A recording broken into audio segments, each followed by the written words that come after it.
Welcome to another season of Judge for Yourself. As usual, we are going to be looking at a whole range of questions which implicate our constitutional enterprise and the future of constitutional democracy in South Africa.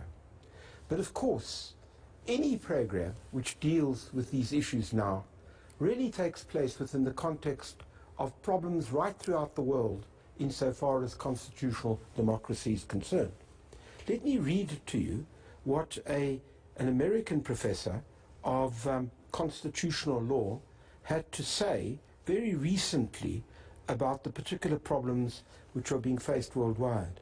He wrote, "The constitutional degradation has resulted not from apathy or indifference, but from hostile subversion of democratic institutions and the values that they seek to serve. The attack can be stealthy.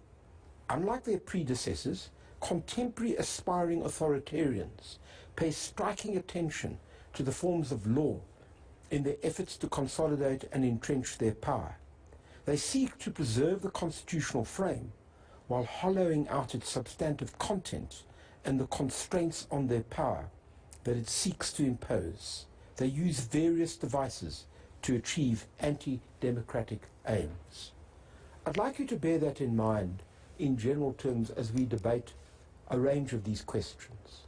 But for this particular program, we're focusing on the fact that it is now 17 years since President Jacob Zuma was charged with a series of corruption and other charges. I want to make it absolutely clear that my purpose tonight is not to actually interrogate the merits of the case. It would be absolutely improper to do so because it's ongoing.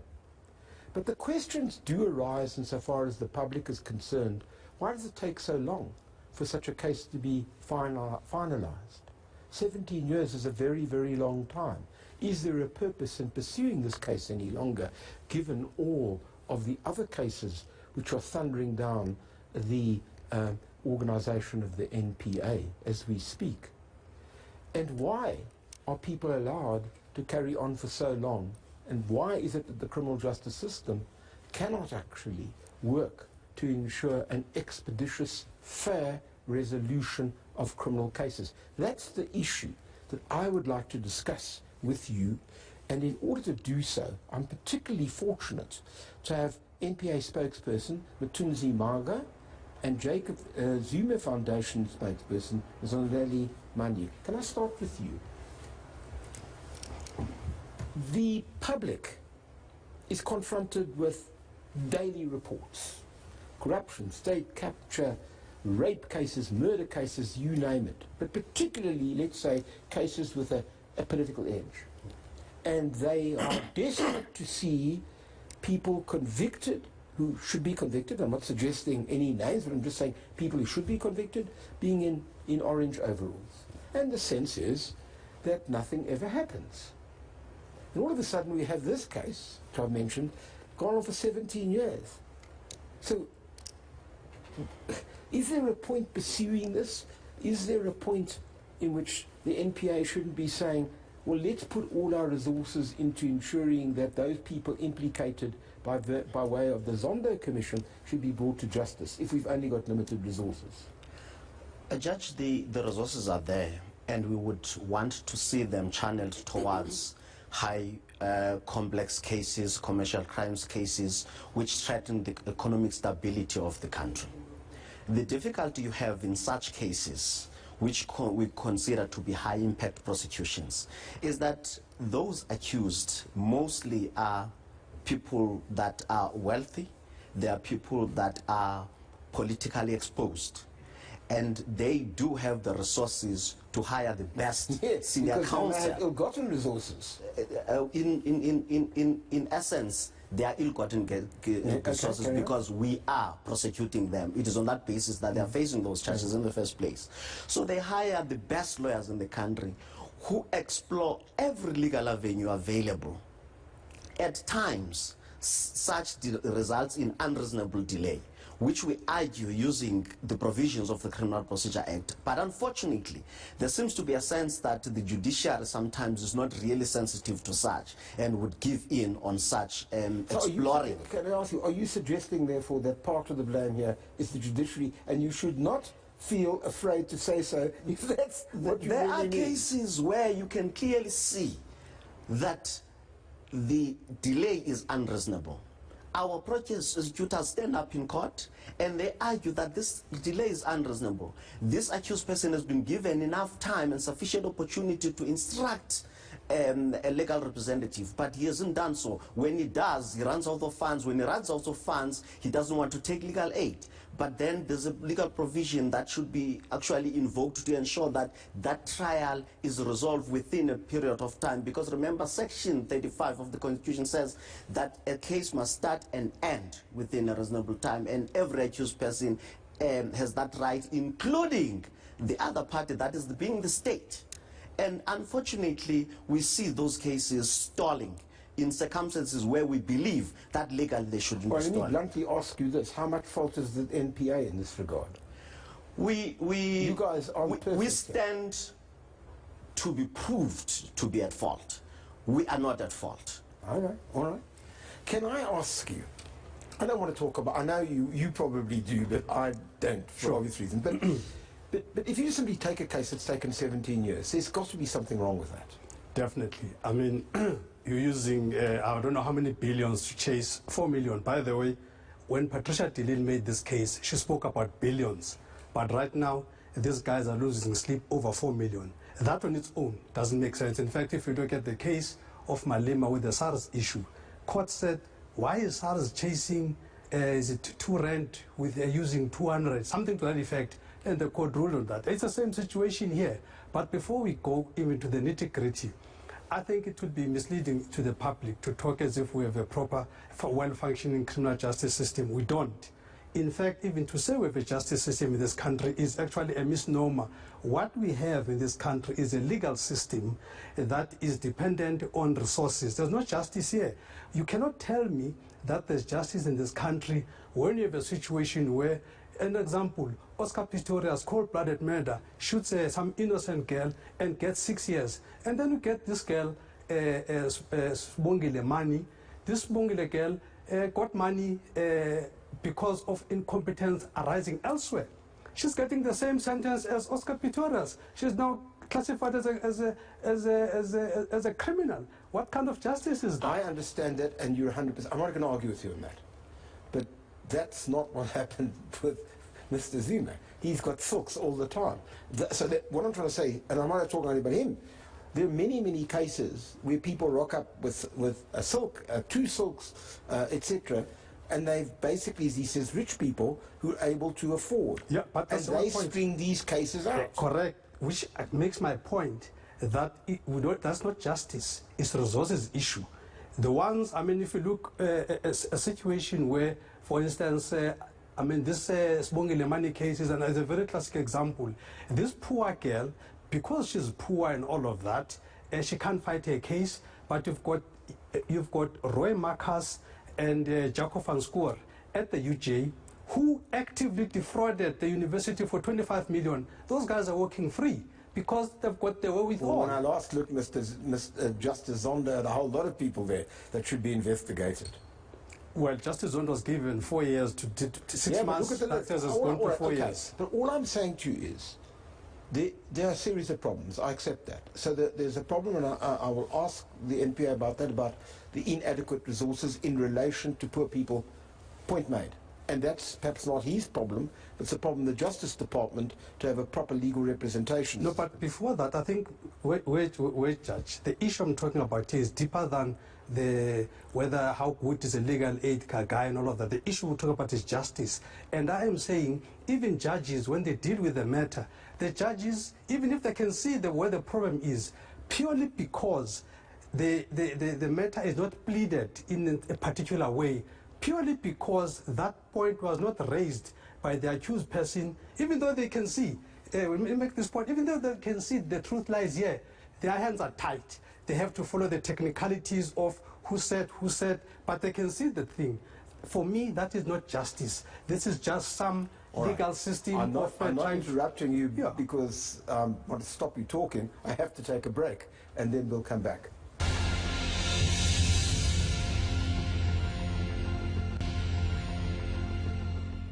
Welcome back. So, Mr. Manyi's raised it. Let's just talk about this very briefly because I want to move on. It is true, is it not, that for a whole host of cases of poor people, there's a complete lack of proper representation. There's a complete lack of cases basically doing justice. Judge, what is important is that as the NPA, we believe that justice should be blind. And as such, it shouldn't be able to target anyone. Yeah. We follow the evidence. Right.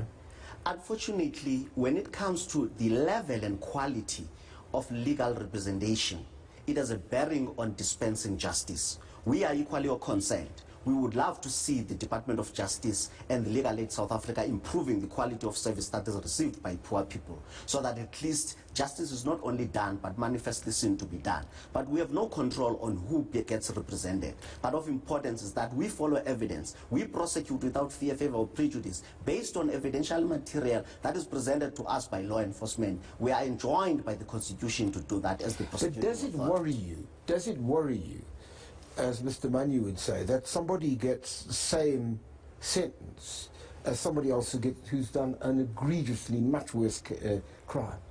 It does concern us when there's a perception of the justice for the poor and justice for the rich. And we would want to see to it that the judiciary does take cognizance of that and does become fair and become the guardians of the Constitution and the interests and the rights of everyone in South Africa, because we believe that all are equal before the law. Okay.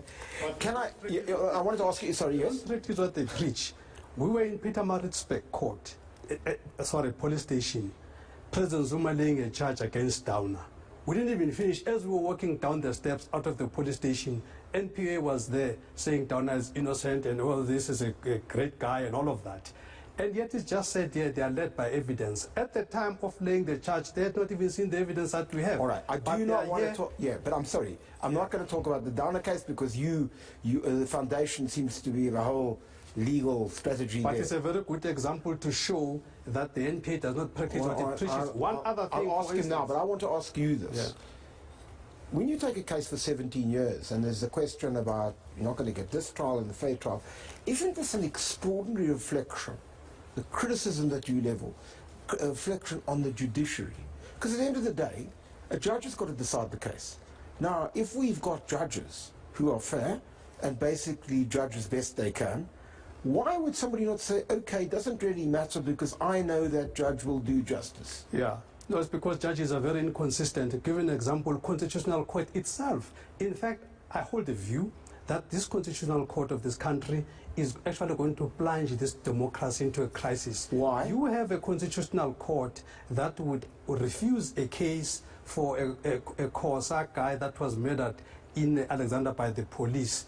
You have a Constitutional Court that refused direct access to the DA that was bringing a COVID case to the Constitutional Court. They threw them to the High Court. But the same Constitutional Court takes the Zondo issue of a very, let me make the point, a very simple thing of whether you attended or not attended. All of a sudden, that rates above the two cases that have got life. Okay, that's an that have got life in it. Now, let me make this point. So you cannot have a situation that, depending on who brings the case, you deal with the matters differently. But I suppose the point, well, the system is not perfect. But let me put this to you. The fact that if I was innocent and I was charged and I had good legal counsel, I'd want to get the case over as quickly as possible. Because I think that the judiciary will do a decent job. No, but they don't. I mean, I can give you many examples. They don't. I mean, how can, they don't. Let me give you, I can give you an example. But isn't it extraordinary then that your very client, as it were, Mr. Zuma, appointed half these judges? It was under his administration. I know. So what, was he sleeping on the job? Did he make a terrible mistake? He is hoping that things are going to work fine, but the people, when they get there, they do funny things. Given another quick example, BLF, for instance. BLF was even removed from the registrar of political parties purely because they said they wanted blacks only in their organization. The court ruled that that is unconstitutional and all that, and they were moved out. But in this case now, because the case is brought by different people, this step-aside story, Ace goes there to court and he says, look, this step-aside means I'm guilty until I prove myself innocent. That is not constitutional. The court turns around and says, no, the ANC is a privately run organization, you must respect the constitution. Plausible but argument. the BLF constitution was not respected. So the courts are sitting here and deciding who brings the case and how to deal with things depending on who brings the case. So the courts are actually destroying our democracy. No, but you see, that's why I quoted the American professor. Because what you're doing by attacking the judiciary in this way... I'm not attacking, I'm giving you facts. It's not fair, it's not attacking, I'm giving you specific all right, let me ask you a blunt question. Do you have confidence in the overall institution of the judiciary to be the custodians of the Constitution? It's a simple yes or no answer. The judges are making that very difficult. So are you telling me that because you say judges are making so many inconsistent decisions, yes, that they're making it difficult? They're making it very difficult. I mean, the judges, you have a Section 35 that was quoting that gives you all kinds of rights. One of those rights is to have a fair trial. President Zuma never got a trial. Well, but they incarcerated him. But he's never allowed any judge to actually decide the case. The Constitution does not make any kind of condition. Section 35 is very clear. 17 years cannot possibly be a reasonable time. And you've had many, many cases. And some of them you've won, some of them you've lost. No, but that's I think we're going to get confused there. The 17 years has been contributed by many things. I accept His institution at one point had said that this case must be dropped. So that contributed to the 17 years. And after the case was dropped, the same institution... I'm much more worried about your... wakes up the next day and says the case must be on. I'm worried about your argument, cherry-picking a few cases, to make a statement to the nation that the judiciary are contributing to degradation. Well, they do. That's an extraordinary statement. You do realize that. I've backed it up. No, you haven't backed it up. You're giving it up. No, we can debate each of these cases because factually they're on different bases. Let's take a recent case. One of the best judges here, Unterhalter, a difficult name. That guy, he sits on an SCA case to dismiss... I don't want to get into but hang on, because you're saying I'm giving you facts. This guy... I'm not suggesting I want to ask him a question. He dismisses ESCOM case, and then he goes to the SCA, and the ESCOM case puts a case there. Instead of recusing himself, he doesn't. All right, we know about that. Sorry, it's a mistake. No, well, I'm sorry. This is what I'm saying. But judges can make mistakes. You're making a much broader point. The same mistakes that they've made in dismissing our case. I accept this. This is the issue. Mr. Manyi, I understand that. Let me ask you this. I mean, it seems to me it's you people who've raised this question of the Stalingrad defense, generally. Yes, but that was partly raised. That was raised by Mr. Zuma's initial counsel, as I understand it. No, we did raise it in the sense of the... He got very cross with that. In the sense of a delay, but the judge pronounced on it. And we're moving on now. But of importance... You must first apologize and retract. Of importance, we can never apologize for the stance that we adopted. But your stance has been proved. Can I finish? You had an opportunity to... No. I gave you a lot of time, Mr. Manyi. Carry on. We can never apologize. You must remember, I'm not a lawyer, so you must give me more legal. No. The fact that you aren't a lawyer doesn't stop you from talking about a whole lot of legal cases with respect. Carry on. Of importance, Judge, is the fact that you approach a case based on a particular strategy. And that strategy is either the judge will agree with you or the judge won't agree with you. On paper, we put it there, all the facts, and we believed that we had a case that will result in a ruling in our favor. Unfortunately, the judge pronounced on it, and we parked it, and we accepted the judgment. But it's unfortunate that there is another delay in the prosecution of Mr. Zuma when the process has been quite a protracted one for over 17 years, like you say. And people are looking and we're like, when will we ever see justice at the end of the day? But there was a pronouncement on that. We're not going to argue. You see, actually what people watching this who like Mr. Manyi are not lawyers, and they're watching this and they say, this case will never end. And the other cases will never end. They just go on and on and on. South Africa seems to be a country where, to be honest, you can just go on forever. The case will end. because the apex court... In my lifetime? Yes, in your lifetime? I I tend to live quite a long time. In your lifetime, Judge, because we have the apex court. That is the constitutional court. Oh. If they go there, that's the end of it. We have to come back and proceed with the case, because remember, they've already pleaded. Oh. So all that is left. And if the Constitutional Court finds for him, Mr. Zuma, then you're not gonna. Then we're gonna sit again. I don't want to get into a speculative mode. Of importance is the fact that we are confident that they're not going to rule in their favor. But I'm much more interested in the general problematic. Sorry, yes. The general problematic. It's not the only case that takes forever. Well, we have no control over what the accused do in exploring legal avenues and exercising their rights. Let me tell you what I think you do. Because there are many cases where you charge people and the charge sheet is as long as Tolstoy's War and Peace. That's because of the evidence we get, and we follow the evidence. But if you were strategic, you take 2 or 3 charges and you charge them in circumstances of a manageable case that may take a few weeks and the person could then be imprisoned. We do that, for example... I think it's a monumental blunder. We do that in some cases because, for example, the PPE cases that we just presented to Parliament, we did indicate that in some cases we go for the low-hanging fruits, the quick wins. For example, if you prosecute people for contravention of the Public Finance Management Act and the Municipal Finance Management Act, it's easy to get that because those are contraventions of prescripts that are there. And we do adopt that, and the NPPP has impressed on our prosecutor, says, look, if you find it difficult to expeditiously deal with complex commercial crimes cases, explore the possibility of charging people with the statutory contravention, and that is working for us. That's a statistic that was presented in Parliament. But what I'm saying, Judge, is that I wish the judiciary could be sensitive to some of the understanding. Why do I get the feeling that both of you agreed about one thing, which is the judge's fault, nobody else's? Because we're not the trial of fact as the prosecution. Yes, you can only do so you much. Bring the case, and you have to think through the strategy of the case. I've just articulated our strategy. Okay, and you've done that very well. All right, fair enough. Can I ask you this? I just want to come back. Sure. You're not a lawyer.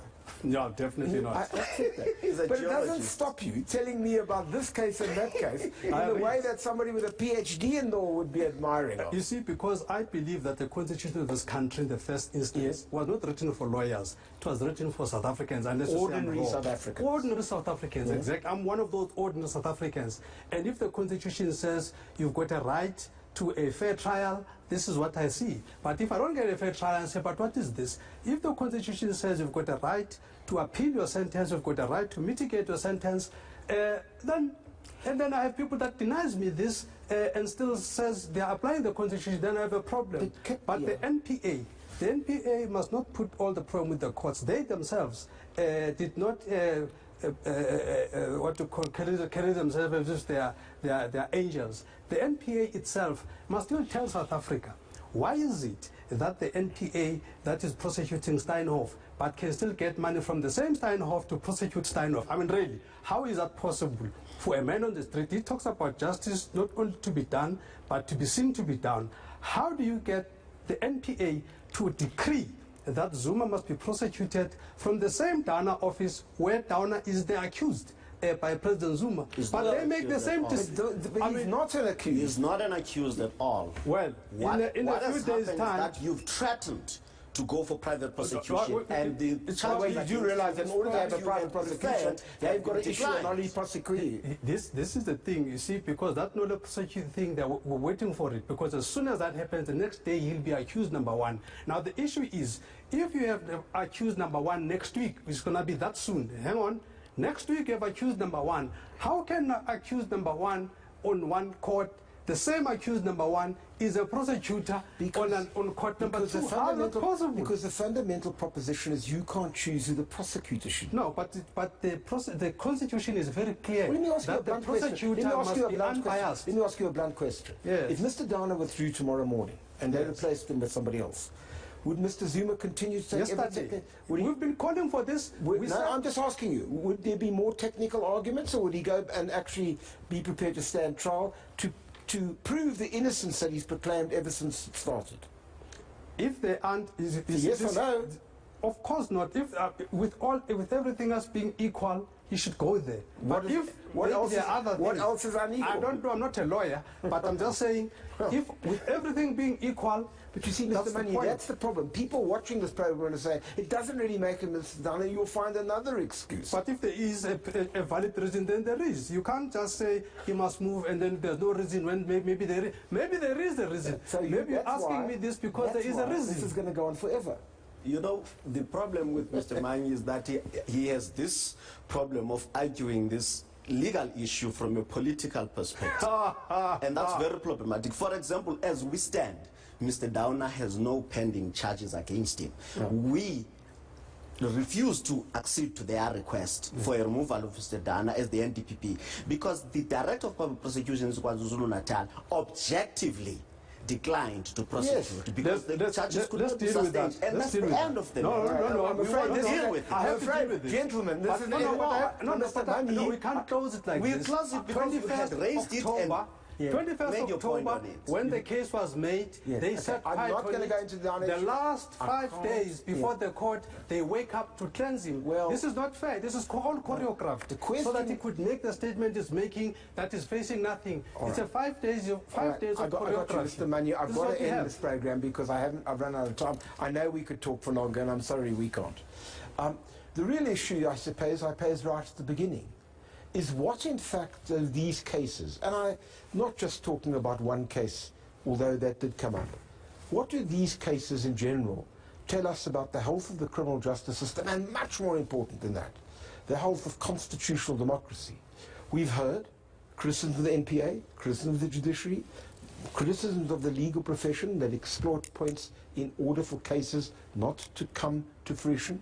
We've heard all of these. Now, these are really important questions that we're going to have to answer if we are to preserve the health of constitutional democracy in South Africa. But who is right about this? Well, it's not for me. It's for you to judge. Good night.